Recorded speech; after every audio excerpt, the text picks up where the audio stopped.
Good morning. Hello, how are you? Good, how are you? Okay. I like saying good morning because, if you're a real fan, you're listening early morning on a Monday. Yes. Or late at night. Okay. Well, technically the Yeah, morning, morning, I guess. after 12, right? Yeah. How's it going? Good. Good. Good. So... Welcome back. Oh, yes, thank you. That would help. Welcome back to another episode of Wicked. Mysterious. I'm your host, Danny. And I'm Katie. And this is Mini Mystery Monday. Da da da da da da da da da da da da. What is that? Making my own theme song so I don't copy anybody else's. I love it. Thank you. You're welcome. So I have a mini for you today. Fantastic. And it's a very mini. Okay. That's fine. That's fine. So here we go. All right. In the northwest corner of Montana, there is a lake known as Flathead Lake. Some of the first settlers here were the Native American Kootenai tribe. Kootenai legend says that they first inhabited a small island in Flathead Lake. One winter day, two Kootenai girls, who were said to have magical powers, were crossing the frozen lake back to their island. They noticed something sticking out of the ice. Thinking these were antlers, the two girls made their way over and started cutting the ice with sharpened rocks to free the antlers. But something strange happened. Whatever the antlers belonged to started shaking violently and released itself from the ice. The girls used their magical powers to turn themselves into a ball and a buckskin target.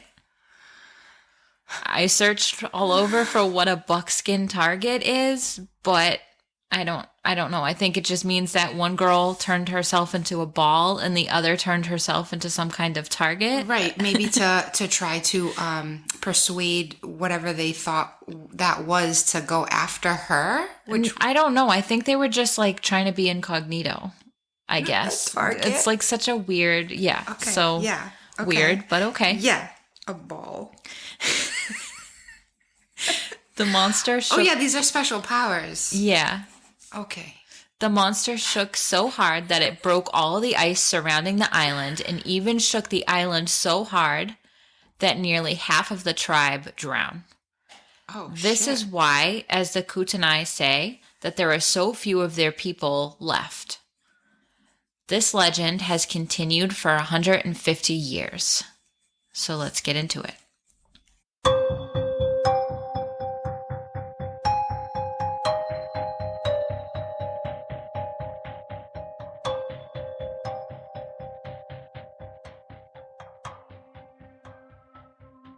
Cool. This episode was suggested by a listener, Ooh. Rochelle, who is from St. Ignatius, Montana. Oh, cool. Sorry, I don't know how to say that. So it's a Local to a her. local. Nice. So thank you, Rochelle. So And this cool. is actually a super cool legend that I've never heard of. Thank you, Rochelle. Flathead Lake is 30 miles long and 16 miles wide. The average depth is 165 feet, but it has a max depth of 371 feet. Flessy, as the locals call it, is a large creature with a wavy body and like a snake or an eel. Ooh. Its skin is blackish blue, and it has grayish black eyes. The estimated size is somewhere between 20 to 40 feet long. In 1880, Captain James C. Kerr and 100 of his passengers crossed Flathead Lake on a steamboat called the U.S. Grant. They witnessed what they first thought was a log while boating on Flathead Lake. As they approached the log, they realized it was some sort of eel-like creature who protruded his head above the surface of the water. Passengers said that the monster was as big as a whale. Someone even shot at it, but missed. Okay. And it had antlers? That's what I'm saying. Like, Where did the antlers come into play? They don't. This is just the legend of this thing, and then this other thing. Those little young girls, maybe they thought it was antlers, but really it was like I don't know, some hardened calcium Tusk or something? calcium deposits on the eel head. Maybe it's something. a narwhal or something. Yeah. I don't know. I believe this kind of shit though. I'm just saying Oh, yeah. Yeah. Yeah. I really love like the whole legend shit because there's just gotta be. Yeah, it's got to come from somewhere. Right. Cool. Flussy is seen a few times a year. Flussy, like hussy, but with a FL? Flussy? No, it's Flussy like Nessie, but Flathead Lake. Interesting. Yes. Got it. Cool. Sorry, I probably should have mentioned that. That's cool. Thanks for asking. But in 1993, was reported to have been seen 13 times in that 1 year. Oh, wow. One story that made the news was about a 3-year-old boy who fell into the lake. When asked how he got out of the lake, the boy responded, "The Flathead monster lifted me up." There's actual news articles about this. I wish I could get more details on it, but it's only available from one newspaper website, and they require a paid subscription. Wow. So this is all the information I have on that. That's really cool because, think about a 3-year-old. Most 3-year-olds don't swim strongly. So interesting that he would say the Flathead would lift him up. Yeah, like that little kid. Yeah. That little kid who got lost in the woods and said the bear took care of him. Remember that one? No. You never heard that? No. It was a 2-year-old, like 2 or 3, or maybe 4, somewhere around there. Wow. Got lost in the woods and he was missing for like 2-3 days. And then they found him alive and they asked him like what the fuck he did for those 3 days. And he said that a bear came and took care of him. Oh my God. Isn't that crazy? It's a real life Jungle Book. Baloo. Yeah. Oh my God. I love that. That's so cute. All right. So one of the prevailing theories is that this is not a monster at all, but a giant sturgeon. It's a fish. Uh-huh. In the 1950s, a man named C. Leslie Griffith caught a giant sturgeon. A company called Big Fish Unlimited was holding a contest with cash prizes in an attempt to catch the superfish. Griffith's catch was 7.5 feet long and 181 pounds out of this lake. And he caught this by hand? I don't know. Holy shit. Yeah, I assume so. With some sort of equipment, I guess. Yeah. Holy shit. So you have to see the pictures of this. It's crazy. Yeah. All right. What should I look for? It's, I don't know. Should maybe I just type in C. Leslie sturgeon? Griffith. Oh, okay. Sturgeon, maybe. Okay. First of all, don't tell me that's not a monster, because I can call whatever I want a monster, and that thing is freaking terrifying looking. Yes, it's huge. It's huge, and its snout is so creepy. Yeah. Like, ugh. It looks like a mix of like a dinosaur. It is a dinosaur. Let's face it. Yeah. It's a dinosaur fish. The fish is now located at the Flathead Polson Historical Museum. The one he caught? That one that he caught. It's a skeletal. No, it's like, I don't know. Preserved? Taxidermied, yeah. Oh, shit. I didn't even know they could do that with a fish. Yeah. So I think that's what it was. However, that was in the 50s, and there's sightings since. So it's probably one of those fish. But this story reminds me of the couple that was interviewed in Portsmouth, Rhode Island on the news. Have you ever seen this video? It's a funny one, right? Yeah. Where there was something in the water and they're freaking out. Can we play it for I'm gonna people? play it. Yay. Yeah, I'm gonna play it. It's called mother_ocean.mp4. Yes, it's funny. Good. Let's play It's one of the funniest videos I've ever seen. It's comedy gold, so I'm gonna play it here. That's awesome. This has been a summer of frightening animals in Rhode Island. A piranha in Coventry, an alligator in Lincoln, and now an unknown scary creature in Portsmouth.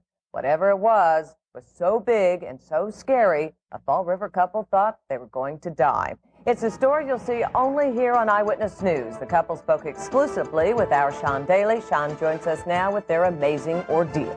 We haven't heard of anything quite like this around here before. Imagine swimming mindlessly in the late afternoon sun when all of a sudden, out of nowhere, a huge, horrifying creature roughly 15 feet long rocks your world. Tuesday afternoon here at Teddy's Beach in Portsmouth. What happened gives new meaning to this danger sign.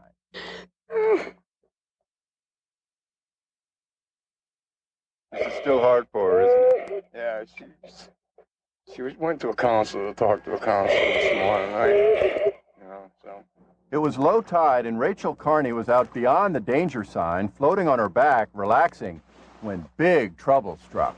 I turned around, I heard a hissing sound, So I stopped, I looked beside me, and all I seen was a face come up with these big teeth, and I just remember the face being like shaped like a basketball, and the face went in, like kind of stuffed in, and then went like squared off.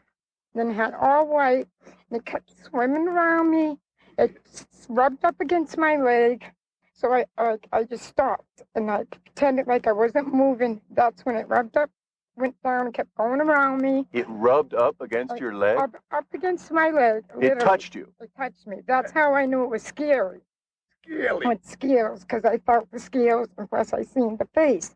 So I started swimming away. I yelled, "Danny, help me, something's chasing me." Rachel Carney's fiance, Dennis Vasconcelos, had been fishing with a buddy on these rocks.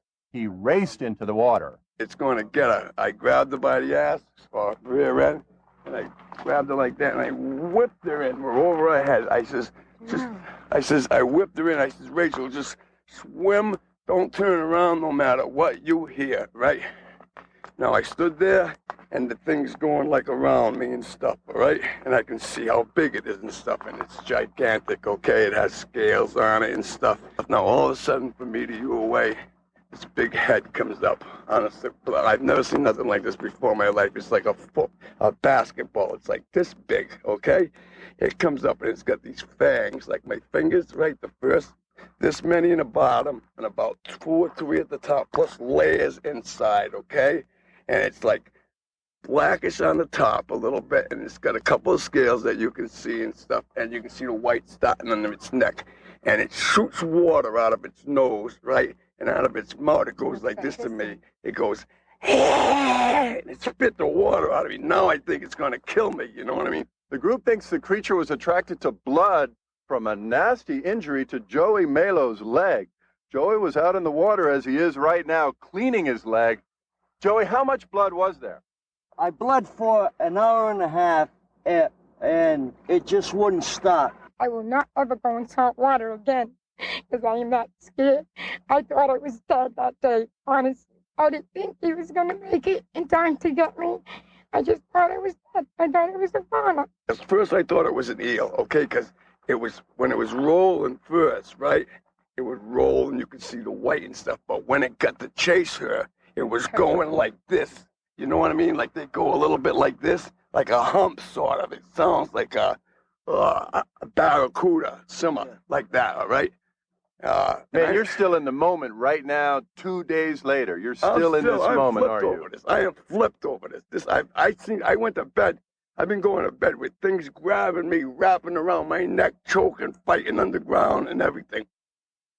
It's still a mystery what the creature was. State environmental agents checked out the scene today and found nothing, so the best guess comes from marine experts we checked with. They figure it may have been some sort of a tropical fish that migrated here with a warm Gulf current. Mother Ocean. We're live, Sean Daly, Eyewitness News. More on what's happening with the Amtrak crisis and Elvis economics. Stay with us. Mother Ocean. Man, that was a while ago, wasn't it? Yeah, forever ago. I wonder if it's like could go viral again because it is so good. I can like picture the dude. He had like a muscle shirt on, yes, right? With like a chain. And he had chains. Yeah. Oh my god. Fall River people. Yes, we love you. We love you. They were, God, like you said when we were listening and like grabbed it by the ass. That was so funny. And what was the other thing? Just the way the reporter is like they're mindlessly swimming. Yeah. Like, no, people swimming aren't mindlessly swimming. Joey Melo's leg. She was though bleeding. Oh my God, for an hour and a half. Yeah, that's good stuff. It's so good. So, what do you think it was? I think it was like a shark. Oh, actually, yeah, I wrote that down. So, everyone in this news clip is a character, so it's worth watching the actual footage. But the couple they're interviewing insists they saw a monster in the water, and what they describe sounds like a couple things. It could be a leatherback sea turtle. Oh. It could also be a lamprey, which is a long, like eel-like fish, and it does have rows and rows of teeth. Okay, cool. And it swims like he described. Yeah, I was gonna say a turtle is pretty distinct. Like, how do you miss the shell of a turtle? That's what the comments said. Yeah, and he doesn't mention a shell. He mentions like eel, a long body. Yeah, right. But that turtle, the leatherback sea turtle, does have the same rows of teeth, and it also, its head looks like a basketball. So people think that like they did see something. I believe that. But sometimes people just don't know what they saw. Right. So they were definitely telling the truth, but they don't know what they were looking at. That interview was a couple days later, and she was still crying about it. She went and talked to a counselor even. Yeah. Nightmares and shit. Damn. But it does sound pretty terrifying. But yeah, I think you're onto something with the eel thing. Yeah, the lamprey probably was. But I mean, like, what are the fucking odds that an eel would want to bother with somebody that's just floating on the beach? You're in their habitat, you know? Absolutely. But like, I don't know. I don't expect something like that to like come up to the shore willingly. I know. Like, stay in the depths where you belong. Right. So that's all I've got. I know it's a very mini. We do have some listener mail. Ooh. Which we had to bump to the front of the line because this is the greatest listener mail I think we've ever gotten. It was real good. He signed it with a pen name, so I'm not going to use his real name, but he knows who he is. Yeah. And I damn near had a heart attack when I opened this email because you the thought first it was few serious? lines. Yeah. So it says, "Ladies, your podcast is complete rubbish. Hate you. You are complete jerks. That being said, I listen to you all the time and find your podcast truly unique, informative, and super fun. So I guess that bit I said at the beginning here is not totally true. Okay, it's not even remotely true. I was pulling your leg. I love your show. I'm a huge fan and think your podcast is great. Thank you so much." Thank you. You are both totally awesome, and I hope your menfolk appreciate how bloody wonderful you are. Menfolk. If no menfolk, please come to Perth. I'd love to take you on my boat. If no menfolk, please come to Perth. I hope that's not too forward, but hell, I'm literally on the other side of the planet, so I feel there's some sort of distance rule that applies here. If not into menfolk, please disregard everything I just said. That's great. Anyways, thanks for doing what you do. Your weird minds work in an awesome way, and your accents are endearing. Aww. Favorite line from the Antarctica podcast is when Katie said, "All the Yetis live there and come through wormholes." Classic. Keep on doing what you do. Nobbin Hood. Thank you, Nobbin Hood. Thank you so much. That made us smile. It really did. That really made my day. It really was really cool. And like how cool that we have like people from such far countries just sending us love like that. So cool. I've heard great things about Perth. I've heard nothing about Perth at all. Yeah. I have not heard anything about Perth. But I like boats and vacations. Just saying. I did tell my menfolk about this letter. I said, I hope you appreciate my wonderful brain, like these men on the other side of the world do. And he said, I will pay him to take you away. So, so definitely appreciate it over here for sure. Yeah. But we are so happy that you enjoy our podcast and our accents. Yes, we probably would love your accent too. I mean, I would. Yeah. Danny made it look like, Australian accents aren't my thing. They're not my thing. They're the ones that call everything like bloody and crikey and stuff, right? No, I don't Or was know. that only, what's his name? The Australian dude. I think bloody is a British thing, but I don't know. Oh. Crikey.